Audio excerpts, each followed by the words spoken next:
Hello बच्चों, कैसे हो आप? मैं हूं आंचल और हम कंटिन्यू कर रहे हैं हमारे एटॉमिक स्ट्रक्चर को। तो कल हमने जहां एंड करा उस क्लास में हमने देखा कि रदरफोर्ड ने जो मॉडल बताया था, उनने क्या बोला था? सेंटर में एटम के न्यूक्लियस होता है जिसमें उसका सारा जो मास रहता है वो स्प्रेडेड ना होकर कंसंट्रेटेड रहता है उसके न्यूक्लियस में, और उसी में उसका क्या होता है, जितना भी होता है पॉजिटिव चार्ज। ये एक न्यूक्लियस होता है जिसमें सारा पॉजिटिव चार्ज और उसका मास सारा इसी में होता है। ये न्यूक्लियस,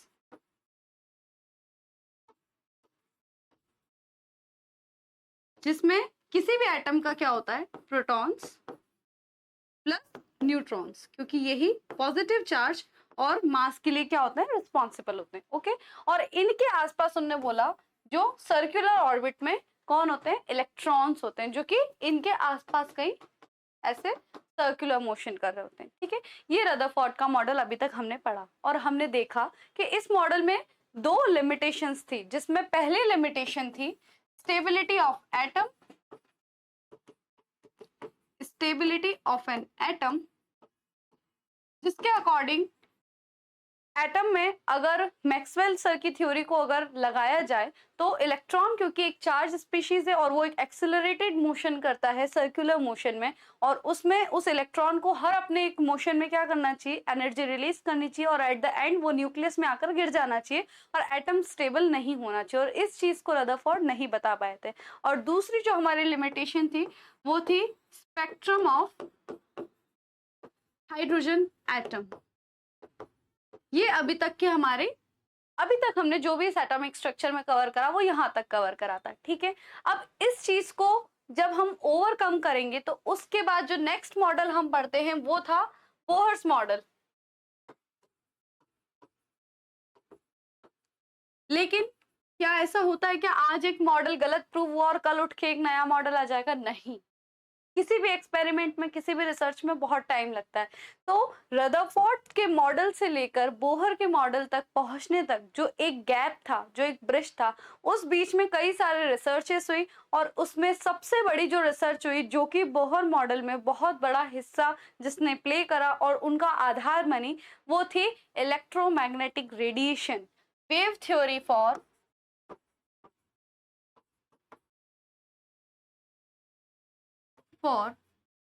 इलेक्ट्रोमैग्नेटिक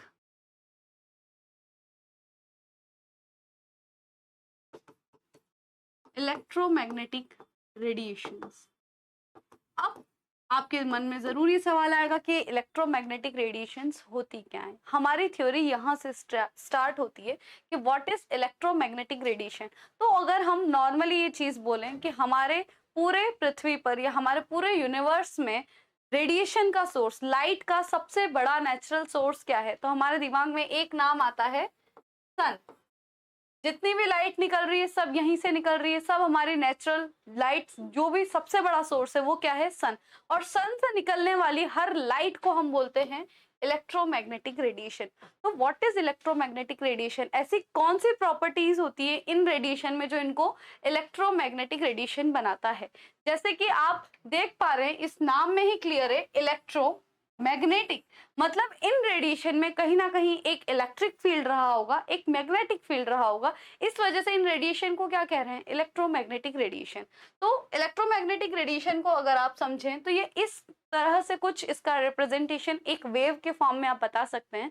जैसे कि यहाँ पर तीन एक्सिस आपको दिख रही होंगी, X axis, Y axis and Z axis. ठीक है, एक्स एक्सिस इधर साइड है, वाई ऊपर साइड, और जेड ये बाहर आ रही है, बोर्ड से जो बाहर आ रही है वो आपकी क्या है, जेड एक्सिस है। ओके, इन तीन एक्सिस में अगर आप इलेक्ट्रोमैग्नेटिक रेडिएशन को अगर आप इमेजिन करें तो इलेक्ट्रोमैग्नेटिक रेडिएशन, हम हर उस रेडिएशन को बोलते हैं जब आपकी जो रेडिएशन है जिस डायरेक्शन में वो प्रोपेगेट कर रही है, जिस डायरेक्शन में वो चल रही है, उसके परपेंडिकुलर दो एक्सिस और बचेंगे आपके पास। मान लो वो एक्स दिशा में वो चल रही है, तो उसके बाद उसके पास दो डायरेक्शन कौन से बचते हैं, वाई और Z.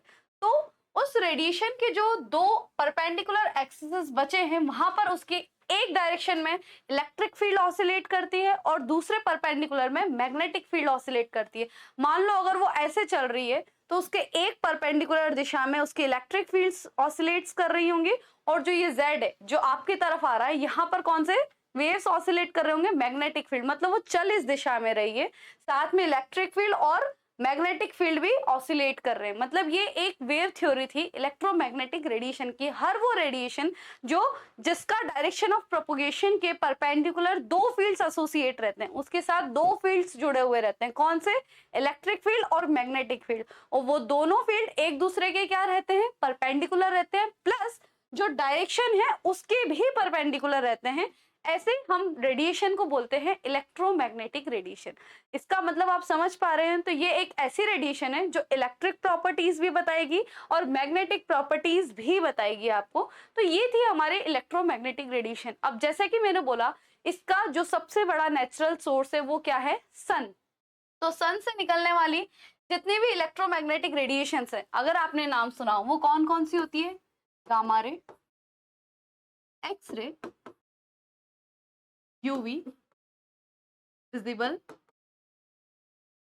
IR, microwaves and radio waves. Major ये सारे होते हैं इलेक्ट्रोमैग्नेटिक रेडिएशंस जो कि सन से निकलते हैं। This are electromagnetic radiation, EMR। और इसको हम पूरे को, जैसे कि हमने बोला था स्पेक्ट्रम, जब हम क्या कर रहे थे, एक व्हाइट लाइट डाल रहे थे एक प्रिज्म पर और उसको वो 7 रंगों में, है ना, वेबग्योर 7 रंगों में फैला रहा था, हम उसको एक व्हाइट लाइट का स्पेक्ट्रम बोल रहे थे। उसी तरीके से ये आपका इलेक्ट्रोमैग्नेटिक रेडिएशन का पूरा स्पेक्ट्रम होता है, जिसमें गामा से लेकर रेडियो वेव्स तक की हर एनर्जी की, हर रेडिएशन को क्या करा गया है, सेपरेट किया गया। इसमें आप देख सकते हैं हर तरह की लाइट है यहाँ पे, और जिसमें अगर आप ध्यान दें तो आपको सिर्फ ये रेंज दिखती है ना, सिर्फ इतनी ही विजिबल रीजन है जो आप देख सकते हैं। इसके अलावा एक भी लाइट आप अपनी आंखों से नहीं देख सकते हैं, ठीक है।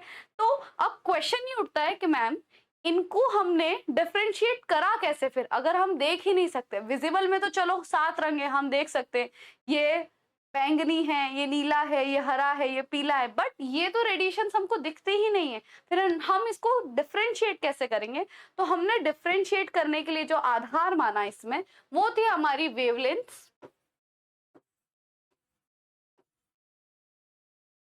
And frequency. तो व्हाट आर दिस, क्या होता है वेवलेंथ और फ्रीक्वेंसी? अगर हम अपने वेव पर आए तो फिर देखते हैं।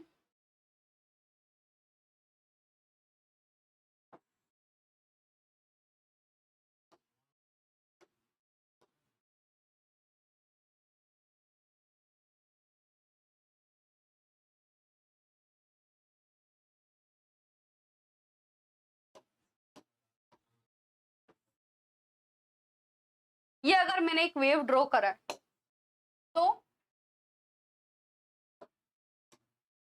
यहां से यहां तक की डिस्टेंस क्या कहलाती है, वेवलेंथ। एक वेव की लेंथ क्या कहलाती है, दो, या तो आप मैक्सिमा ले लो या दो मिनिमा ले लो, कोई से भी कॉन्जिक्यूटिव, मतलब दोनों पास पास के होने चाहिए। ऐसा नहीं कि एक मैक्सिमा यहाँ ले रहे हैं फिर नेक्स्ट मैक्सिमा यहाँ वाला ले रहे हैं, या तो दो क्रेस्ट या तो दो ट्रफ, दोनों के कॉन्जिक्यूटिव मैक्सिमा या दोनों की कॉन्जिक्यूटिव मिनिमा की जो डिस्टेंस रहती है, पूरे पीक यहाँ से सेंटर पॉइंट से लेकर यहाँ के सेंटर पॉइंट तक की डिस्टेंस क्या कहलाती है, वेवलेंथ। सिमिलरली यहाँ के सेंटर पॉइंट से यहाँ के सेंटर पॉइंट तक की डिस्टेंस क्या कहलाती है, वेवलेंथ, वेव की लेंथ। अब आप यहां से यहां मेजर नहीं करोगे, ठीक है, यहां से बहुत से बच्चे समझते हैं ये डिस्टेंस वेवलेंथ है, नहीं। जब बहुत सारे वेव्स ऑसिलेट करते हैं तो हम एवरेज क्या निकालते हैं, यहां से यहां तक के डिस्टेंस को क्या बोलते हैं, वेवलेंथ। वेवलेंथ समझ में आया, पहला था ये वेवलेंथ, ठीक है।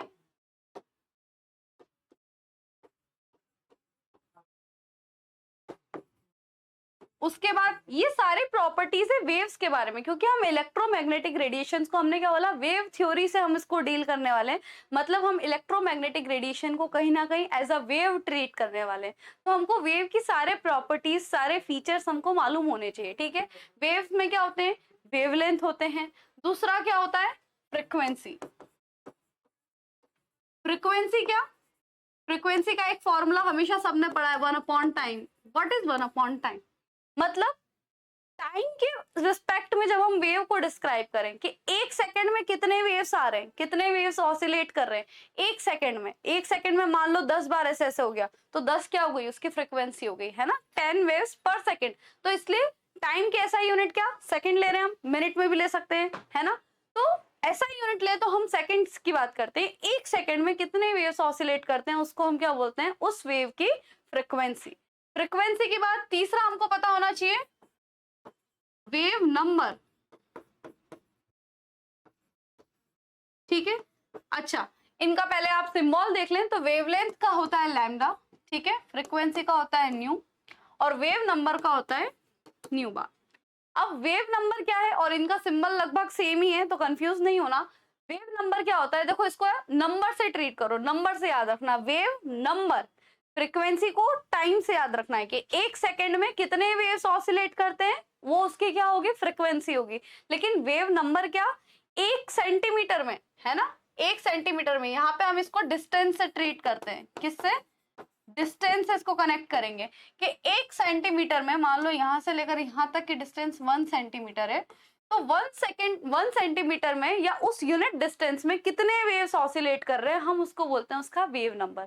फ्रीक्वेंसी क्या, एक सेकंड में कितने वेव्स हैं, और वेव नंबर क्या, एक सेंटीमीटर में कितने वेव्स हैं, वो उसके क्या कहलाते हैं, वेव नंबर कहलाते हैं। ये तीन चीजें क्लियर। और चौथी चीज आती है एम्पलीट्यूड। एम्पलीट्यूड तो बहुत सिंपल है, खाली यहां से लेकर यहाँ इसकी मैक्सिमम यहाँ तक की डिस्टेंस को हम क्या बोलते हैं, एम्पलीट्यूड, या ये ले लो, दोनों सेम होती है, ये एम्पलीट्यूड होती है, ठीक है। तो हमको क्या करना है, हमको इन बेसिस पर हमारा जो इलेक्ट्रोमैग्नेटिक स्पेक्ट्रम है वो रेडी करना है। हमको डिफरेंशिएट करना है कि what are those different types of electromagnetic radiation according to this. अब हम वापस उस रेडिएशन वाले चार्ट पर जाएं, हमको क्या करना है, वेवलेंथ और फ्रीक्वेंसी के टर्म्स में इनको बांटना है। तो हमने क्या करा, एक रेंज डिसाइड कर दी कि यहाँ से यहाँ तक के अगर वेवलेंथ है तो वो ये रे है, यहाँ से यहाँ तक की है तो वो ये है। जैसे कि इंडिया में कई सारी जगह है, लेकिन हमने क्या एक रेंज बांट रखी है ना कि इतना है तो वो मध्य प्रदेश है, स्टेट नाम दे दिया, इतना है तो वो राजस्थान है। तो वो, और कोई भी परफेक्ट बॉर्डर नहीं होता है ना। जैसे कि हम विजिबल में देखें कि विजिबल में भी रेंज डिसाइड रहती है कि अगर इस वेवलेंथ की रेडिएशन है तो वो आपकी क्या होगी, वॉयलेट होगी, इस रेडिएशन की है तो वो क्या होगी, इंडिगो होगी। लेकिन जब आप स्पेक्ट्रम देखते हैं तो वहां कोई एक रिजिड बॉर्डर नहीं होता है आपका, वॉयलेट खत्म होता होता होता इंडिगो शुरू हो जाता है ना, एक रिजिड बॉर्डर कभी नहीं होता है।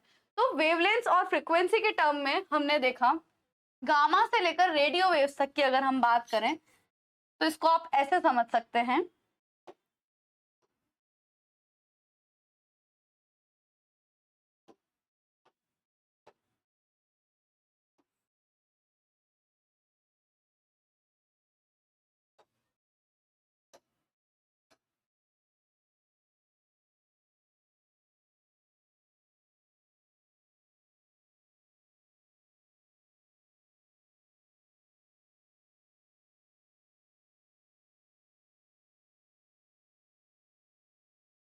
देखिए आपको कुछ डिफरेंस देखने को मिल रहा होगा।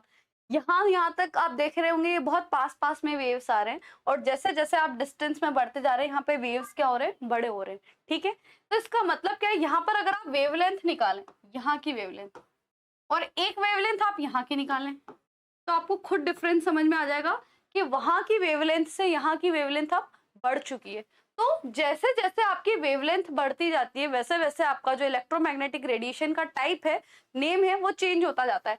सबसे छोटी वेवलेंथ की रेडिएशन होती है गामा रे। तो जैसे जैसे आप लेफ्ट से राइट की तरफ जा रहे हैं आपकी वेवलेंथ क्या हो रही है, आपकी वेवलेंथ इंक्रीज हो रही है, वेवलेंथ बढ़ रही है। मतलब वेवलेंथ सबसे ज्यादा किसकी होगी, रेडियो वेव्स की, गामा की सबसे कम, फिर एक्सरे, फिर यूवी, फिर विजिबल, फिर आईआर, फिर micro and then radio waves. Radio waves की वेवलेंथ सबसे ज्यादा होती है।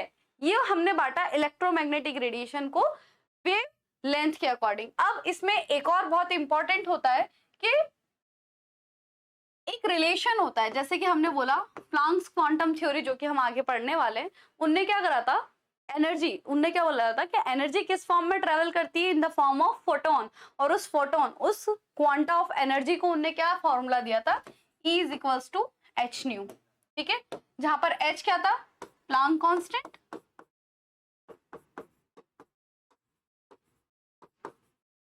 और न्यू क्या थी, फ्रीक्वेंसी। तो ये कुछ फॉर्मूले, कुछ रिलेशन है जो मैं लिखवा रही हूँ, और ये रिलेशन आपको बाय हार्ट होने चाहिए, है ना। ये रिलेशन भले आप किसी भी एग्जाम की तैयारी कर रहे हो, आप जेई की, नीट की, सीयूईटी की, आईआईटी जैम की, यहाँ तक कि सीएसआईआर नेट तक की भी अगर आप तैयारी कर रहे हैं, तो ये कुछ रिलेशन आपको नींद में से भी उठ के कोई पूछे ना, तो आपको ये रिलेशन तो बिल्कुल नहीं भूलना है। क्या कि E इज इक्वल्स टू होता है h nu, nu is equals to होता है C बाय लैम्डा, और C by 1 by lambda is equals to होता है न्यू बार। ये आप चाहें तो फॉर्मूला लिखकर अपनी दीवारों पर चिपका ले। यहां से हमने क्या देखा, न्यू का क्या रिलेशन होता है, C बाय लैम्डा, मतलब न्यू लैम्डा के इनवर्स रिलेशन में। अच्छा, डायरेक्ट रिलेशन और इनवर्स रिलेशन समझ में आता है।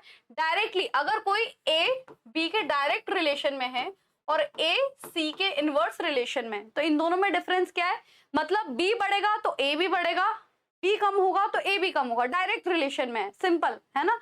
और A और C का इनवर्स रिलेशन है, मतलब C बढ़ेगा तो A कम हो जाएगा, C कम होगा तो A बढ़ जाएगा, ये होता है इनवर्स रिलेशन, ठीक है। अब यहां से देखें तो न्यू C के लैम्डा के इनवर्स रिलेशन में है, और लैम्डा म्यू बार के इनवर्स रिलेशन में, लेकिन म्यू म्यू बार के डायरेक्ट रिलेशन में। और इन सब को छोड़ें तो अब आप एनर्जी को देखो, एनर्जी न्यू से डायरेक्टली रिलेटेड है, जबकि लैम्डा से इनवर्सली रिलेटेड है। बस हमको इतना ध्यान रखना है, E न्यू के डायरेक्ट रिलेटेड रिलेशन में है और लैम्डा के इनवर्स रिलेशन में है। बीच में तो कांस्टेंट आ रहा है ना, H है आपका प्लांक कांस्टेंट, C क्या है, speed of light, speed of light is also constant. क्या वैल्यू होती है इसकी, 3 इंटू 10⁸ मीटर पर सेकेंड, ठीक है। और प्लांक कांस्टेंट की 6.626 इंटू 10⁻⁻34 जूल सेकेंड। देखिए, आप भले पूरी वैल्यू सही लिख दें, लेकिन अगर आपने यहाँ पर चेंज कर दी यूनिट तो सारा कचरा हो जाता है। सेकेंड का पर सेकेंड लिख दिया, या वहां पर मीटर का सेंटीमीटर लिख दिया, तो आपने भले ही कितने अच्छे से वो यूनिट याद कर, पूरी वैल्यू याद करी, उसका कोई सेंस नहीं। इसलिए वैल्यू प्लस यूनिट दोनों मोस्ट इंपॉर्टेंट हो जाता है जब आप केमिस्ट्री के या फिजिक्स के न्यूमेरिकल्स की बात करते हैं, ठीक है। तो हमने क्या देखा, एनर्जी और वेवलेंथ इनवर्स रिलेशन में है। मतलब हमने यहाँ पर जब देखा कि लेफ्ट से जब राइट जा रहे थे तो वेवलेंथ बढ़ रहा था, मतलब गामा का वेवलेंथ कम था, रेडियो वेव्स का वेवलेंथ ज्यादा था। लेकिन अभी हमने क्या देखा, एनर्जी और वेवलेंथ का इनवर्स रिलेशन होता है, उल्टा रिलेशन होता है। मतलब अब जब आप इसी इलेक्ट्रोमैग्नेटिक स्पेक्ट्रम को एनर्जी के टर्म्स में डील करेंगे, तब आप देखेंगे एनर्जी रेडियो वेव्स की सबसे कम हो जाएगी, और जबकि गामा की एनर्जी सबसे ज्यादा हो जाएगी।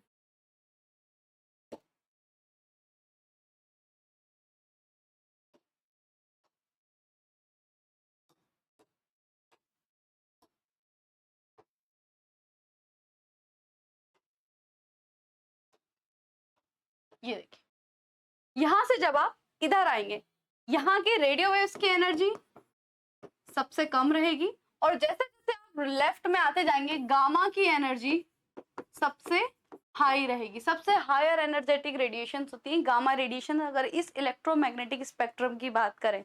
और सबसे कम एनर्जेटिक कौन सी होती है, रेडियो वेव्स। ये कहीं ना कहीं आपका एक बहुत बड़ी ब्रांच होती है केमिस्ट्री में, फिजिक्स में, स्पेक्ट्रोस्कोपी, और उसका ये छोटा सा इंट्रो है। ये आपको अगर कोई भी बच्चा आगे जाके आईआईटी जैम या सीएसआईआर नेट टारगेट करता है, उनके लिए बहुत ही बेसिक है, और ट्रस्ट में ये आपको तब बहुत काम आने वाला है, ठीक है। ये था पूरा इलेक्ट्रोमैग्नेटिक स्पेक्ट्रम। अब हमारे टॉपिक पे अगर हम वापस आए, तो तब ये सब क्या हो रही थी, रिसर्च हो रही थी, वेव थ्योरी। इलेक्ट्रोमैग्नेटिक रेडिएशंस को हमने एज अ वेव ट्रीट करना स्टार्ट कर दिया, कि सन से जो लाइट आ रही है, जो रेडिएशन आ रही है, वो एज अ पार्टिकल भी बिहेव करती है और एज अ वेव भी बिहेव करती है। तो हमारे पास क्या आ गया अभी, 12 नेचर ऑफ इलेक्ट्रोमैग्नेटिक रेडिएशन, 2 स्वरूप इलेक्ट्रोमैग्नेटिक रेडिएशन के हमको देखने को मिल गए। अब हमको वो सारे वेरिएबल फुलफिल करने, जहां से हम पता लगा पाएंगे कि इलेक्ट्रोमैग्नेटिक रेडिएशन तक हम पहुंच गए। लेकिन ये सब लाइट के लिए, ये सारी थ्योरीज लाइट के लिए। और एटॉमिक स्ट्रक्चर में हम क्या कर रहे हैं, हम मैटर को ट्रीट कर रहे हैं, हम एटम्स की बात कर रहे हैं, वहां हम एनर्जी की बात नहीं कर रहे, लाइट की बात नहीं कर रहे। तो कैसे, किसने दिमाग लगाया कि वो थ्योरीज को हम काय में लगा सकते हैं, मैटर में लगा सकते हैं, और बोहर मॉडल कैसे आगे बना, ये सब जानने के लिए हमारे चैनल से जुड़े रहिए। आने वाले वीडियोस में हम इन सबको टारगेट करेंगे और बहुत एडवांस तक पढ़ेंगे। Till then keep watching, keep learning. Thank you so much.